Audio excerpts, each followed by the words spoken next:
Sani da zuwa. Yau sun ya kike? Lafiya Allah wallahi ya kai ya kwana biyu. Allah lafiya da gida kuwa da kuwa. Kowa lafiya na ka zo lafiya? Allah wallahi ya baban ku ne cikin gida ko? Yana nan lafiya amma ya dan fita ne. Ba ya cikin gida kenan. Yanzu ne. Ina da kamar. Na jira wai wannan. Shi ne wurin. Ina cewa wannan. Wannan da ce. In kike mene? In gidan gwarwa. In karatun ki tashi abin zaki nan?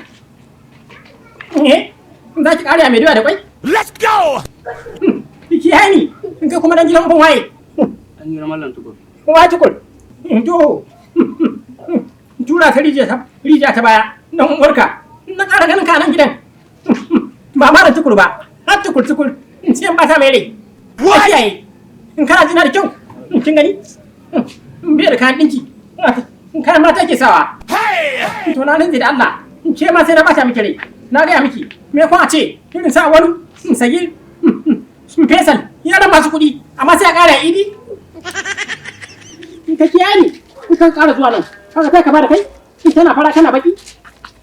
Dan iska. Ba ta cikin ce koko. Baba don Allah. Ke? Ta cikin ce. Dan gudu. Don Allah. Ina wasa da ke? Ta shi mana. Kawai mutane da shari. Allah shi albarka.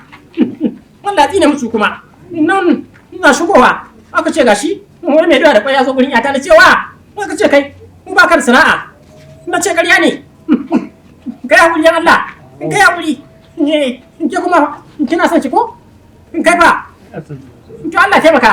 Ka rika zuwa kullum. Ka rika zuwa. Gobe ka zo. Za ka zo gaba. Da yake gobe ta zai. Mene? Tafiya zai gobe. Ka daga. In ka tafi.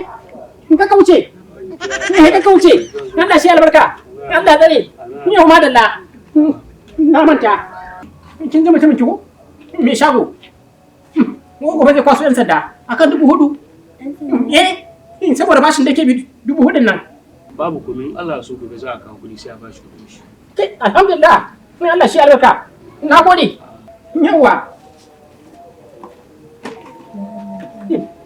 Yawwa. Yaro ka manta da Allah. Ka manta.